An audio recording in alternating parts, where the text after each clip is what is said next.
Hello बच्चों, WhatsApp, क्या हाल है।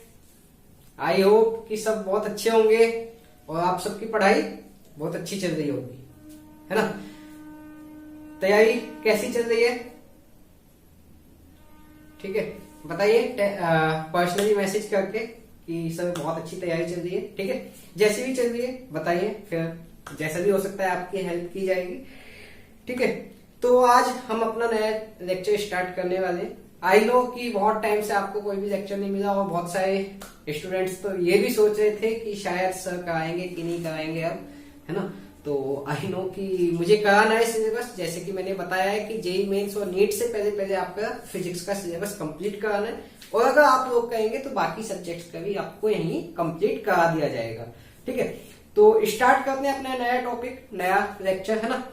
कोई प्रॉब्लम हो तो बोलना। इससे अपने पिछले लेक्चर में मैं आपको डिस्टेंस और डिस्प्लेसमेंट तक करा चुका था। ठीक है, डिस्टेंस और डिस्प्लेसमेंट के न्यूमेरिकल्स आपके बच रहे थे, तो न्यूमेरिकल्स हम अपने आने वाले अपकमिंग लेक्चर में करेंगे। ठीक है, न्यूमेरिकल्स अपकमिंग लेक्चर में हम डिस्कस करेंगे, क्योंकि डिस्टेंस और डिस्प्लेसमेंट पर बहुत ज्यादा न्यूमेरिकल्स नहीं कराने, तो स्पीड के भी उसमें हम एक साथ मर्ज कर देंगे न्यूमेरिकल्स को। ठीक है, तो तभी हम कराएंगे।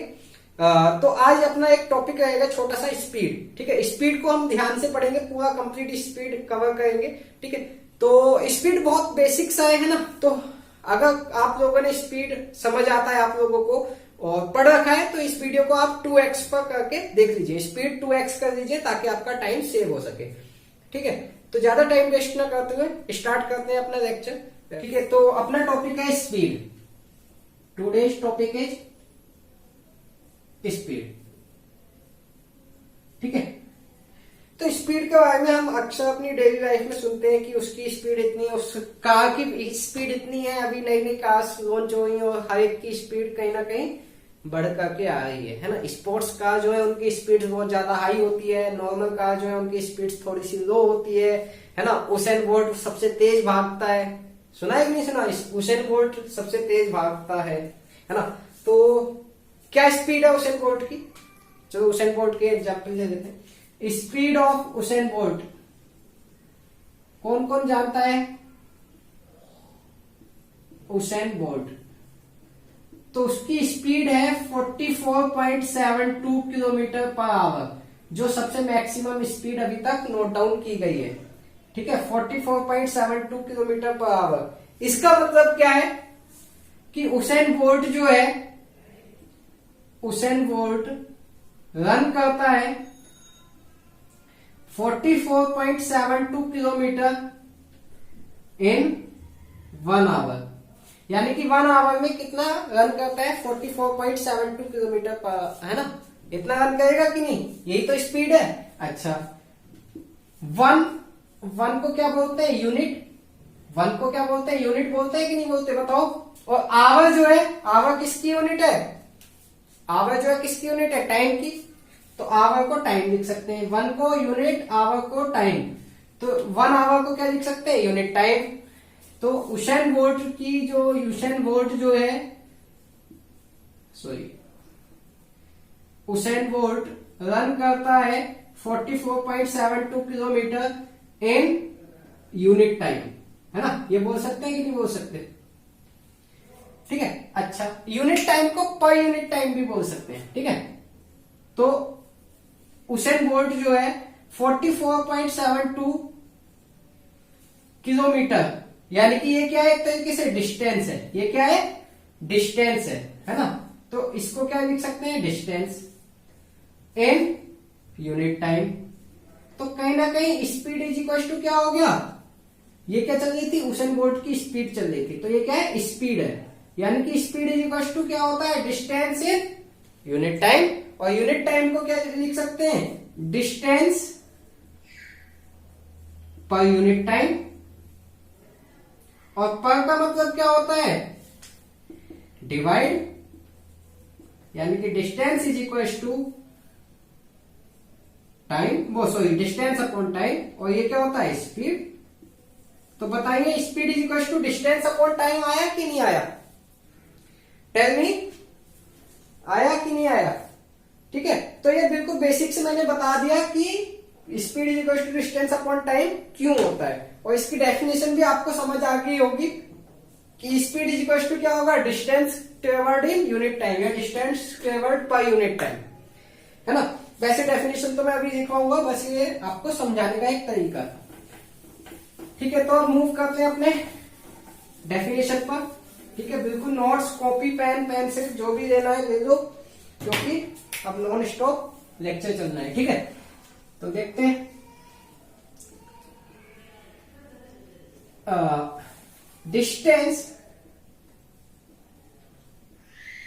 ट्रेवर्ड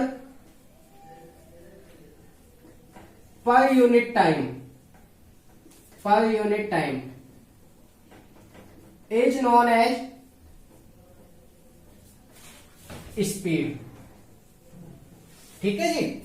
distance travelled per unit time is known as speed. तो स्पीड क्या होता है देखो, हो सकता है आपको ऊपर का ना दिखा हुआ है ना, तो मैंने थोड़ा सा ज्यादा ऊपर लिख दिया है, इसको मैं एक बार रीड कर लेता हूं, लिख लेना। Distance travelled per unit time is known as speed, ठीक है। ये डेफिनेशन लिख लो, फिर मैं समझाता हूँ।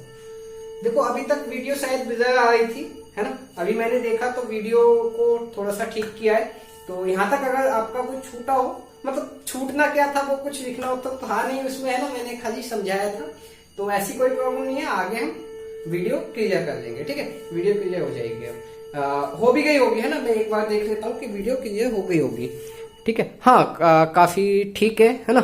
चलो देखते हैं।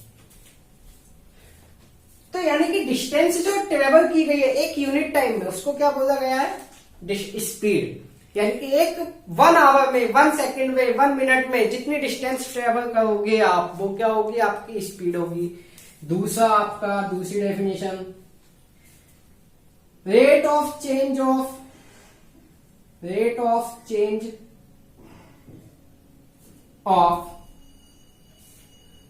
Distance, rate of change of distance और पोजीशन भी बोल सकते हैं इसको, rate of change of distance और पोजीशन। जब मैंने डिस्टेंस पढ़ाया था आपको तो बताया था कि डिस्टेंस को हम पोजीशन भी बोल सकते हैं। तो distance, position with respect to time is known as speed, ठीक है। अब मैं बीच बीच में क्वालिटी चेक करता रहा करूंगा वीडियो की, क्योंकि बीच बीच में बिजर हो जाती है, तो मैं देखता रहूंगा, ठीक है। कोई प्रॉब्लम नहीं आएगी। हाँ अभी तक तो ठीक चल रही है।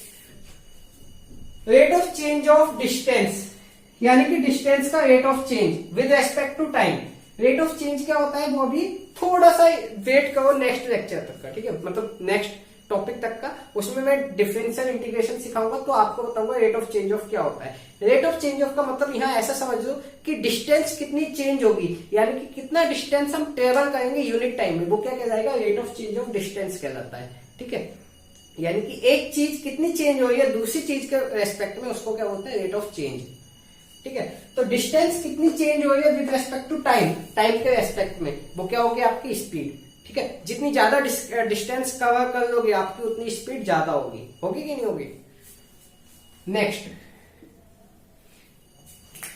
अगर हम आगे बात करें तो दूसरी, अच्छा नेक्स्ट है रेशियो। ये मैं डेफिनेशन लिखवा हूं क्योंकि आपका पेपर एमसीक्यू आना है, तो कोई भी मतलब किसी भी फॉर्म में पूछ सकता है, तो बस छोटी छोटी डेफिनेशन से ही लिख लेना। रेशियो ऑफ डिस्टेंस ट्रेवल्ड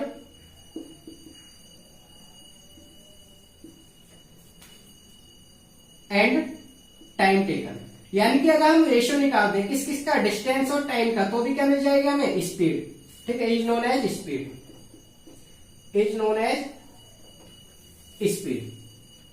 क्या कहलाएगी, वो स्पीड कहलाएगी। Is that clear. आगे चलते हैं, देखते हैं आगे क्या है। तो स्पीड इज इक्वल टू, अभी मैंने बताया था स्पीड का फॉर्मूला क्या होगा, स्पीड को रिप्रेजेंट किया जाता है v से। स्पीड को किससे रिप्रेजेंट करते हैं, v से। तो स्पीड इज इक्वल टू क्या होगा, distance travelled upon time taken, ठीक है। Speed is equal to distance travelled upon time taken. Clear है बात। अब मैंने आपको बताया था जब पहले लेक्चर्स में पढ़ाया था कि हम लोग 3 चीजें जरूर डिस्कस किया करेंगे किसी भी चीज के बारे में। वो 3 चीजें क्या हुआ करेंगी कि वो स्केलर है या वेक्टर है, उसकी एसआई यूनिट क्या है और उसका डायमेंशनल फॉर्मूला क्या है ना। एक मिनट,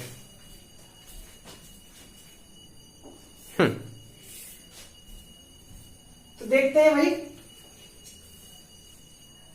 तो सबसे पहला पॉइंट है कि स्पीड जो है, speed is a scalar quantity. Speed कैसी है? Scalar quantity. आप लोगों को पता होगा कि स्केलर क्वांटिटीज कौन सी होती है जिनको डायरेक्शन की रिक्वायरमेंट नहीं होती। अगर हम एसआई यूनिट की बात करें, SI unit of speed as किस किस को पता है? जल्दी से बताओ, तो किस किस को पता है स्पीड की एसआई यूनिट? चलो देखो, नहीं निकालनी आती है तो मैं बताता हूं कैसे निकालते हैं। जिसकी भी एसआई यूनिट आपको निकालनी है, जिस भी क्वांटिटी की एसआई यूनिट आपको फाइंड आउट करनी है, क्या करेंगे? उसका एक कोई भी एक फॉर्मूला लिख लो जो आपको पता हो, कोई भी एक फॉर्मूला। जैसे कि मुझे पता है स्पीड की निकालनी है, मुझे किसकी निकालनी है? स्पीड की एसआई यूनिट। तो स्पीड का डायमेंशन स्पीड का फॉर्मूला क्या होता है? v is equal to distance upon, distance को क्या लिखते हैं हम? s, है ना, डिस्टेंस अपॉन टाइम। तो v is equal to distance की एसआई यूनिट क्या होती है? पहले पढ़ा चुका हूं, मीटर। टाइम की एसआई यूनिट सेकेंड। तो v इज इक्वल टू यानी कि स्पीड इज इक्वल टू क्या हो जाएगी? Metre per second. होगी कि नहीं होगी बताओ? ठीक है, v is equal to metre per second आ गई, यानी कि SI unit of speed is metre per second. और इसको ऐसे भी लिख सकते हैं, मीटर पर सेकेंड। ठीक है, नेक्स्ट आता है आपका dimensional formula of speed. Speed का डायमेंशनल फॉर्मूला क्या होगा, है ना। तो डायमेंशनल फॉर्मूला नेक्स्ट, अभी इसको मैं इरेज कर रहा हूं, तो इसको अगर किसी ने नहीं लिखा है तो वीडियो को पॉज करके अपने नोटबुक में लिख लीजिए। ठीक है, अब इसका डायमेंशनल फॉर्मूला हम निकालना सीखेंगे। वैसे तो आपको डायमेंशनल फॉर्मूला निकालना आना चाहिए अगर आपने चैप्टर 1 पढ़ रखा है अच्छे से। तो अगर नहीं पढ़ा है तो मैं यहां सिखा देता हूं। ठीक है, मतलब कैसे निकालेंगे वो मैं बता देता हूं। देखो, जिसका भी डायमेंशनल फॉर्मूला हमें निकालना है, हमें क्या चाहिए? हमें डायमेंशनल फॉर्मूला चाहिए, डायमेंशनल फॉर्मूला चाहिए स्पीड का। तो स्पीड का डायमेंशनल फॉर्मूला निकालने के लिए स्पीड का फॉर्मूला आपको पता होना चाहिए। तो स्पीड इज इक्वल टू क्या होता है? Distance upon time. डिस्टेंस का डायमेंशनल फॉर्मूला एल होता है, पहले ही बता चुका हूं, है ना, डिस्टेंस जब पढ़ाई थी मैंने। टाइम का डायमेंशनल फॉर्मूला टी होता है। ये टी ऊपर ले जाएंगे तो क्या बनेगा? एल टी माइनस 1 बनेगा कि नहीं बनेगा? हाँ जी। अच्छा, यहां पर m मिसिंग है तो m की पावर 0, l है तो l1 t माइनस 1। तो डायमेंशनल फॉर्मूला क्या हो गया?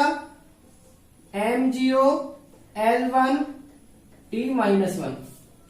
ये क्या हो गया? आपका डायमेंशनल फॉर्मूला आ गया। किसका? स्पीड का। बहुत ज्यादा पूछा जाते हैं, ठीक है, dimensional formula, scalar quantity, SI unit के ऊपर क्वेश्चंस। तो ये आप अपने पास लिखते रहिएगा। थोड़ा सा मुझे लगता है कैमरे में छोटा दिख रहा है, अब से मैं बड़ा लिखने की कोशिश करूंगा। ठीक है, थोड़ा सा बड़ा लिखेंगे। तो डायमेंशनल फॉर्मूला तक समझ आ गया। तो यहाँ पर अपना स्पीड की जो basic definition formula, SI unit, dimensional formula, scalar quantity, vector quantity, जो भी है सब कुछ फिनिश हो जाता है। इसके बाद नया टॉपिक आता है अपना types of speed. Types of speed,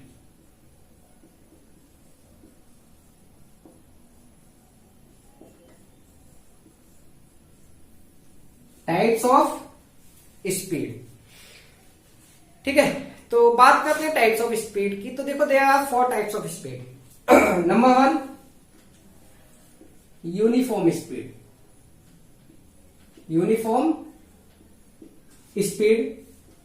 number 2 non uniform speed, non uniform speed. I hope कि आप ठीक दिखा होगा, थोड़ा सा बड़ा लिखने की कोशिश की है मैंने। थर्ड होता है आपका एवरेज स्पीड।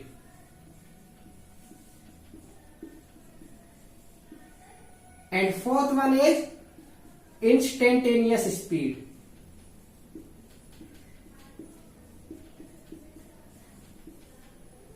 इंस्टेंटेनियस स्पीड, ठीक है। There are 4 types of speeds, uniform speed, non uniform speed, average speed and instantaneous speeds, ठीक है। अगर स्टार्टिंग के 2 टाइप्स में देखें हम, स्टार्टिंग के 2 टाइप्स में, तो एक वर्ड आ रहा है यूनिफॉर्म। क्या वर्ड आ रहा है? यूनिफॉर्म।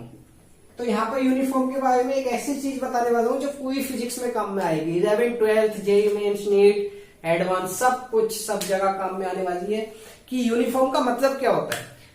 कई जगह आपने पढ़ा होगा uniform speed, uniform velocity, uniform acceleration, uniform force, और बहुत सारी चीजें यूनिफॉर्म पढ़ी होंगी, यूनिफॉर्म डेंसिटी, बहुत सारी चीजें यूनिफॉर्म होती हैं। तो यूनिफॉर्म का मतलब जो फिजिक्स में होता है ना, वो होता है कांस्टेंट। समझ लेना क्या मतलब होता है, कांस्टेंट, ठीक है। यूनिफॉर्म का मतलब क्या होता है, कांस्टेंट। नॉन यूनिफॉर्म का मतलब क्या हो जाएगा, नॉट कांस्टेंट, है ना। नॉन यूनिफॉर्म का मतलब क्या हो जाएगा, नॉट कांस्टेंट। क्लियर है बात? क्या मतलब हो जाएगा, नॉट कांस्टेंट, है कि नहीं? हाँ, चलो। तो कांस्टेंट अगर कहीं भी लिखा होगा कि यूनिफॉर्म है चीज, तो क्या मतलब होगा उसका, कांस्टेंट। तो अगर यहां पर लिखा है यूनिफॉर्म स्पीड, तो इसका मतलब क्या है कि स्पीड जो है आपकी कांस्टेंट है। क्या मतलब है कि स्पीड आपकी कांस्टेंट है। क्लियर है बात? चलो, तो टाइप्स ऑफ स्पीड में पहली आती है आपकी यूनिफॉर्म स्पीड, ठीक है। First one is uniform speed and then we move on to more and more speed, ठीक है। तो नंबर 1 होती है आपकी uniform speed, uniform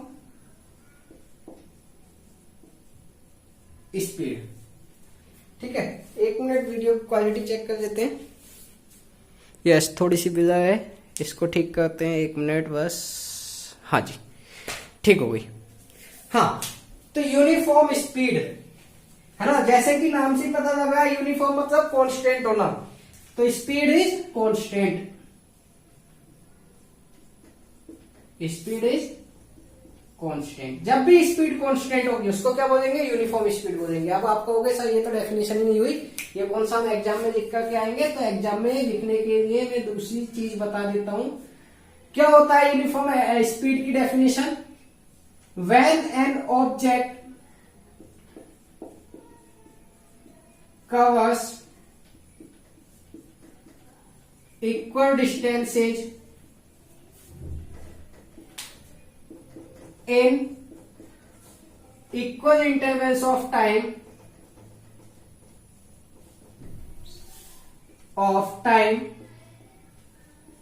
then object is said to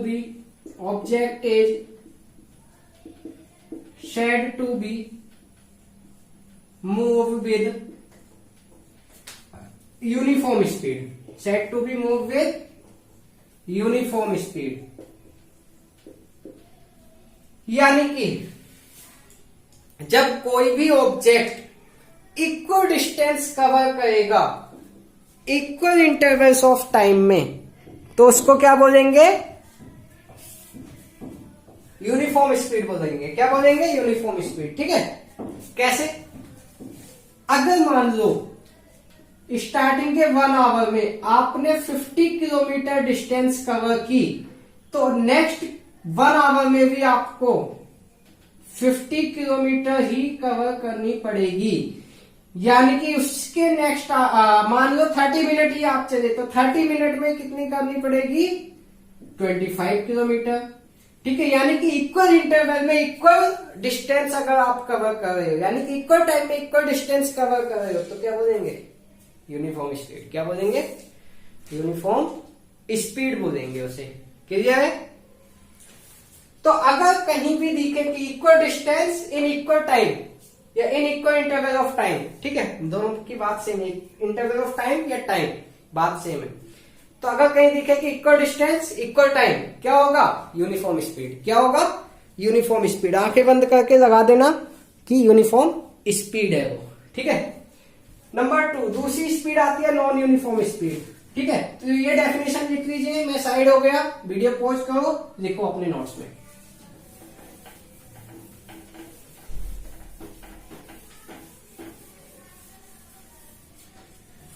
number 2, non uniform speed.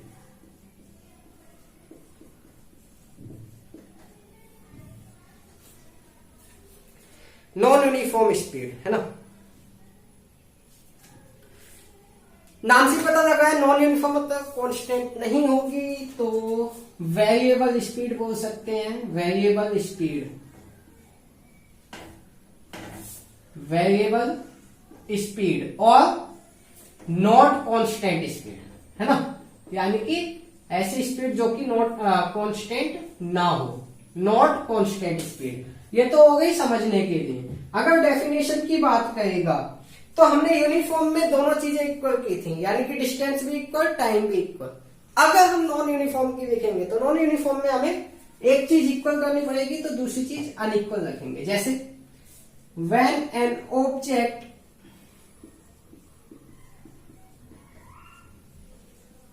covers equal distances in unequal intervals of time, unequal intervals of time, or unequal distances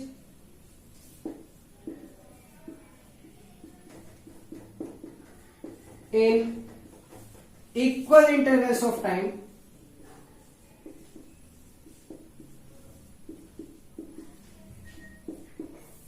then object is said to be moved with non-uniform speed, non-uniform speed। तो उसे क्या बोलेंगे हम, non uniform speed बोलेंगे। ठीक है, किसे, जब भी कोई ऑब्जेक्ट इक्वल डिस्टेंस कवर करेगा अनइक्वल इंटरवल ऑफ टाइम में, यानी कि एक चीज इक्वल हो तो दूसरी चीज अनइक्वल होनी चाहिए। यानी कि अगर आपका डिस्टेंस इक्वल है तो टाइम कैसा होना चाहिए, अनइक्वल। अगर आपकी डिस्टेंस अनइक्वल है तो टाइम कैसा होना चाहिए, इक्वल। तो उसको क्या बोलेंगे, नॉन यूनिफॉर्म स्पीड। क्या बोलेंगे, नॉन यूनिफॉर्म स्पीड बोलेंगे। जैसे कि एक मिनट में आपकी वीडियो चेक कर देता हूं। यस, वीडियो ठीक चल रही है। हाँ, जैसे 1 आवर में आपने कवर किया 50 किलोमीटर, फिर अगले 1 आवर में आपने कवर किया 40 किलोमीटर, तो ये क्या हो गया, टाइम तो इक्वल है लेकिन डिस्टेंस कैसी है, अनइक्वल है। तो क्या बोलेंगे, नॉन यूनिफॉर्म स्पीड, है ना। अगर आगे बात करें, मान लो यहां आपने 1 आवर में 50 किलोमीटर डिस्टेंस कवर की, अगले 1 आवर और 10 मिनट्स में 50 किलोमीटर डिस्टेंस कवर की। तो यहां पर देखो डिस्टेंस तो इक्वल कवर हो गई लेकिन आपका टाइम अनइक्वल हो गया, तो क्या बोलेंगे, नॉन यूनिफॉर्म स्पीड। ठीक है, तो वो था the examples of non uniform speed. ठीक है, एक चीज इक्वल होगी तो दूसरी चीज अनइक्वल होगी। ठीक है, आगे मतलब 2 टाइम इंटरवल लेने हैं। जैसे मान लो स्टार्टिंग के 1 आवर में आपने 50 किलोमीटर कवर की, तो आगे के 1 आवर में कितनी कवर कर रहे हो, उससे डिसाइड होगा कि आपकी स्पीड यूनिफॉर्म है कि नॉन यूनिफॉर्म है। यानी कि 2 टाइम पीरियड आपको लेने ही पड़ेंगे डिसाइड करने के लिए कि आपकी स्पीड यूनिफॉर्म है या नॉन यूनिफॉर्म है। अगर स्टार्टिंग का 1 आवर लिया है तो सेकंड भी 1 आवर लेना ही पड़ेगा। ठीक है, तो 2 टाइम पीरियड आपको लेने हैं। क्लियर। एक एग्जाम्पल ये हो गया, ये this one is first example of non uniform motion, this is second example of your non uniform speed. ठीक है, बताइए क्लियर हुई बात यहां तक। आगे चले, कॉपी कर लीजिए इसको, है ना, वीडियो को पॉज करके।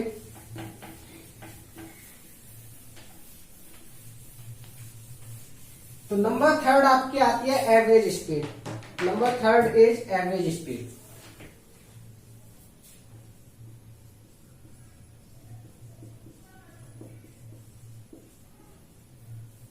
एवरेज स्पीड, ठीक है। एवरेज स्पीड क्या होता है, तो जैसे कि अभी हमारी नॉन यूनिफॉर्म स्पीड थी, है ना, नॉन यूनिफॉर्म स्पीड, मान लो आप कहीं जा रहे हो है ना, for example Ghaziabad to Delhi, मान लीजिए गाजियाबाद से दिल्ली जाना है आपको, ठीक है। गाजियाबाद से दिल्ली आपकी डिसाइड स्पीड है कि आप कितनी स्पीड से जाएंगे, 50 किलोमीटर पर आवर की स्पीड से जाएंगे, आपने अंदाजा लगा लिया और आप लगभग 30 मिनट में गाजियाबाद से दिल्ली पहुंच गए। आपका अंदाजा है, ये पहुंचे नहीं हो आप, ठीक है। तो ऐसा पॉसिबल है क्या कि हर जगह आप 50 किलोमीटर पर आवर की स्पीड से ही कार चलाओगे? ऐसा पॉसिबल नहीं है ना, बीच में आपके ट्रैफिक भी आएगा, बीच में आपके स्पीड ब्रेकर भी आएंगे, दुनिया भर की चीजें आएंगी, तो वहां आपको स्पीड कम या ज्यादा करनी पड़ेगी। तो ये जो आपकी 50 किलोमीटर पर आवर का आपने जो अंदाजा लगाया है ना, ये एवरेज स्पीड होती है। मतलब ये एक अंदाजा लगाने के लिए होती है कि अगर हम इस स्पीड से जाएं तो कितने टाइम में पहुंच सकते हैं, ठीक है। एक्चुअल में हम कभी भी यूनिफॉर्म स्पीड से चल ही नहीं सकते, तो उसके लिए आती है एवरेज स्पीड, ठीक है। और समझते हैं, ठीक है, इसको थोड़ा सा ना डेफिनेशन के थ्रू समझते हैं।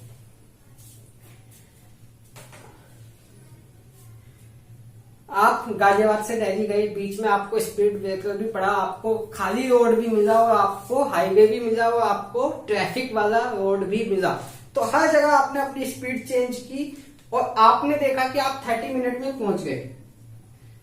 तो उस हिसाब से डिस्टेंस अपॉन कितनी डिस्टेंस कवर की और कितना टाइम लगा, ठीक है। तो डिस्टेंस मान लीजिए आपने कवर की 20 किलोमीटर और टाइम आपको लगा 30 मिनट्स, यानी कि 1/2 का, है ना। ये 2 ऊपर जाएगा, या आप कितना लगा, 30 मिनट लगा। 30 मिनट को क्या लिख सकते हैं, 0.5 आवर, है ना। डिवाइड करेंगे कितना आएगा, 40। तो यानी कि आपकी जो स्पीड थी कितनी रही होगी, एवरेज 40 किलोमीटर पर आवर रही होगी। यानी कि एवरेज स्पीड निकालने के लिए, ये एवरेज स्पीड एक तरीके की ऐसी स्पीड होती है जो आप एक सिंपली इमेजिनरी स्पीड है ना। ये कभी भी मतलब रियल लाइफ में हम परस्यू नहीं कर सकते इसको, ठीक है। मतलब अगर आपकी स्पीड कम ज्यादा, है ना, बहुत ज्यादा स्पीड हो रही है, बहुत ज्यादा कम स्पीड हो रही है, तो एक एवरेज स्पीड की अगर हमने ये स्पीड कम या ज्यादा ना की होती, मान लो एक बिल्कुल यमुना एक्सप्रेस वे पर चल रहे होते हम, तो क्या होता, तो इतनी स्पीड से चलते तब भी आपकी वही टाइम, उतने ही टाइम में आप डिस्टेंस कवर कर सकते थे, ठीक है। तो एवरेज स्पीड की अगर हम बात करें तो in case of non uniform speed,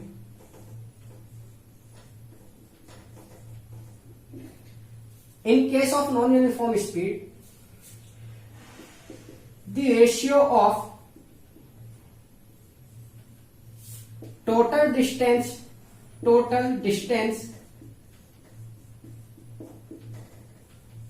traveled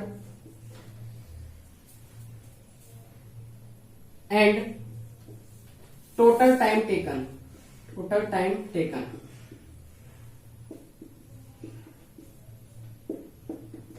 is known as average speed,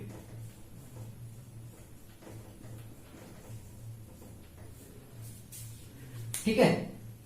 इसको रहने दो आप, in case of non uniform speed ये मत लिखो, ठीक है, इसकी जरूरत भी नहीं है। यानी कि total distance travelled upon total time taken क्या कहलाती है, आपकी एवरेज स्पीड। क्या कहलाती है, एवरेज स्पीड। तो एवरेज स्पीड का फॉर्मूला होता है जिसको वी एवरेज भी बोलते हैं हम। वी एवरेज इक्वल होता है टोटल डिस्टेंस ट्रेवल्ड, यानी कि टोटल कितनी डिस्टेंस ट्रेवल की। ये मत देखना कितनी स्पीड के साथ की, बस ये देखना कि कितनी डिस्टेंस ट्रेवल्ड की। Total distance travelled upon total time taken, total time taken, ठीक है। Total time travelled upon total time taken is known as average speed, ठीक है, is known as average speed. Average speed का concept अभी आप यहीं छोड़ दो, क्योंकि एवरेज स्पीड का कॉन्सेप्ट अभी आप यहीं छोड़ दो, क्योंकि इसके न्यूमेरिकल्स जब तक हम नहीं करेंगे तब तक हमें चीजें क्लियर नहीं होंगी।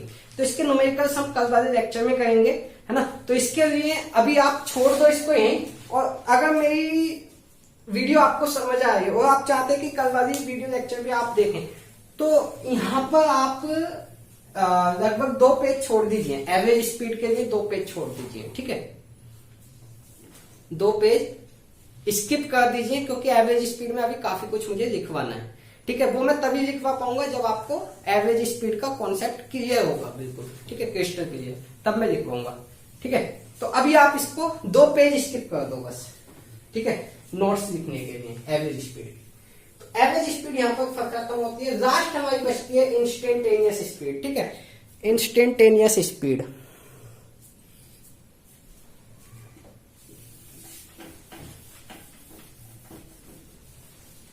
फोर्थ वन इज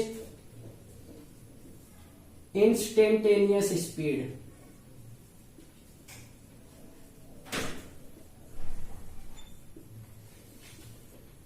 ठीक है, इंस्टेंटेनियस, एक नाम निकल रहा है इसमें से, इंस्टेंट, एक वर्ड आ रहा है इंस्टेंट। इंस्टेंट क्या वर्ड आ रहा है आपका? इंस्टेंट। इंस्टेंट का मतलब क्या होता है? At particular time interval, at particular time, at particular second. यानी कि मान लो आप मूव कर रहे हो, ठीक है, आप मूव कर रहे हो और आपकी स्पीड कैसी है? नॉन यूनिफॉर्म स्पीड है। कैसी स्पीड है? नॉन यूनिफॉर्म स्पीड है। ठीक है, तो मान लीजिए आप बहुत तेज स्पीड से यहाँ मूव कर रहे हैं, ठीक है, और आपकी स्पीड नॉन यूनिफॉर्म है। मतलब नॉन यूनिफॉर्म मतलब कहीं ना कहीं आप ट्रैफिक में हो तो आपकी स्पीड लो भी होगी, आपकी स्पीड हाई भी होगी। ठीक है, लो और हाई दोनों तरीके की स्पीड्स आपकी चलेंगी यहाँ पर। ठीक है, तो अगर हम यहाँ पर बात करें, 1 मिनट, हाँ ठीक है, ठीक है, तो अगर हम यहाँ पर बात करें तो मान लो यहाँ पर आपकी 40 किलोमीटर पर आवर की स्पीड थी, लेकिन आगे ट्रैफिक मिलने से आपकी 10 किलोमीटर पर आवर की स्पीड हो गई, आगे 5 किलोमीटर पर आवर की स्पीड हो गई, फिर आप 50 की स्पीड पर पहुंच गए।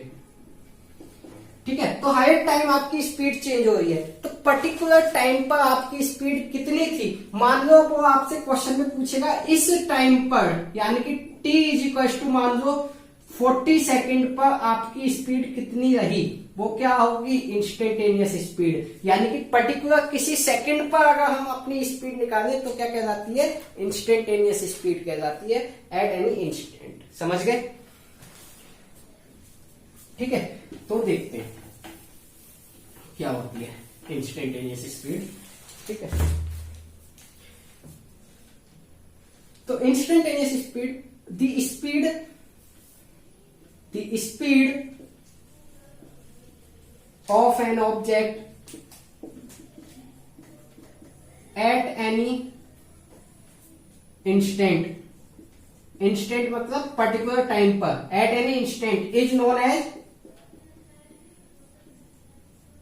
known as instantaneous speed।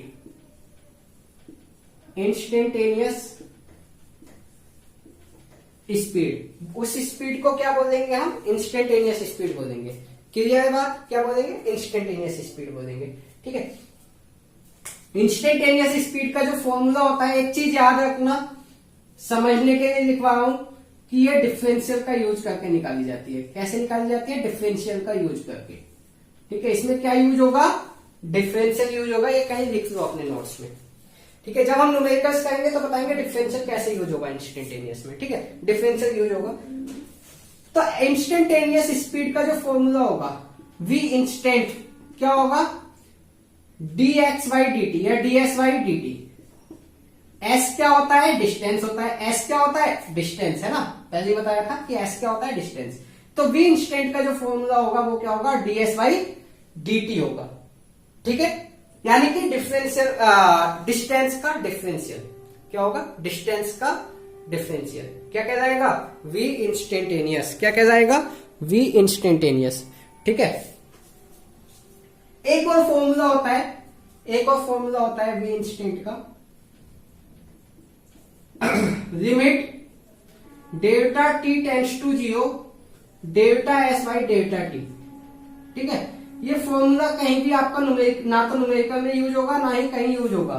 खाली कभी एमसीक्यू में आपके एग्जाम में दे दे तो ये भी एक क्या होता है? आपका इंस्टेंटेनियस स्पीड का फॉर्मूला होता है। मतलब क्या होता है? मैथ्स वाले तो जानते होंगे लिमिट का मतलब क्या होता है ना, बट नीट वाले, जो बायो वाले, वो शायद ना समझे इस चीज को।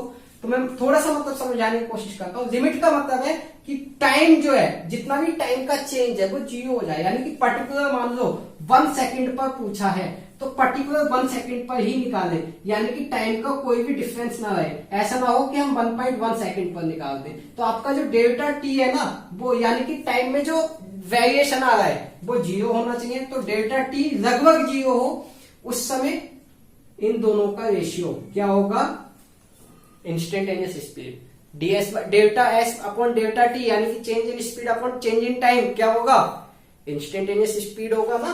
तो बस ये इस तरीके से ये फॉर्मूला बनाया गया है, बाकी बहुत ज्यादा इसका कोई यूज है नहीं। ठीक है, ठीक है भाई। तो ये हो गया आपका इंस्टेंटेनियस स्पीड का फॉर्मूला। तो this is all about your speed for today. समझ गए? आज के हमारा जो टॉपिक था वो स्पीड था, और स्पीड हमने लगभग पूरा कवर कर दिया है। एवरेज स्पीड का बहुत ज्यादा मतलब 2 पेज मैंने छुड़वाए हुए हैं, क्योंकि उसमें 2 डेरिवेशंस हैं। एवरेज स्पीड के 2 डेरिवेशंस मुझे कराने हैं, और थोड़े से कुछ फॉर्मूले बताने एवरेज स्पीड के, क्योंकि जिन स्टूडेंट्स ने एवरेज स्पीड पढ़ रखी है वो जानते हैं कि एवरेज स्पीड के जो न्यूमेरिकल्स हैं वो काफी अच्छे अच्छे लेवल के न्यूमेरिकल्स आते हैं। तो हमें जो मेनली जो चीजें जो प्रैक्टिस बनानी है वो एवरेज स्पीड पर बनानी है, क्योंकि मैक्सिमम केसेस में आपके नीट और जेई दोनों ही एग्जाम्स में एवरेज स्पीड से ही क्वेश्चन पूछता है। ठीक है, तो यहां तक हो गया अपना स्पीड कवर अप हो गया। स्पीड को मतलब एक तरीके से थ्योरी को वाइंड अप आप कर सकते हो। अब कल वाले लेक्चर में हम अपना आगे का देखेंगे। आगे का क्या देखेंगे, मतलब आगे का क्या देखेंगे, न्यूमेरिकल्स करेंगे इस टॉपिक के। ठीक है, तो बाकी अगर कोई आपको डाउट है तो टेलीग्राम ग्रुप में आप मुझसे पूछ लीजिए कोई। ठीक है, फ्री ऑफ कॉस्ट आपके डाउट सोल्व किए जाएंगे। बाकी ओके, थैंक यू, अच्छे से तैयारी करते रहो। ठीक है।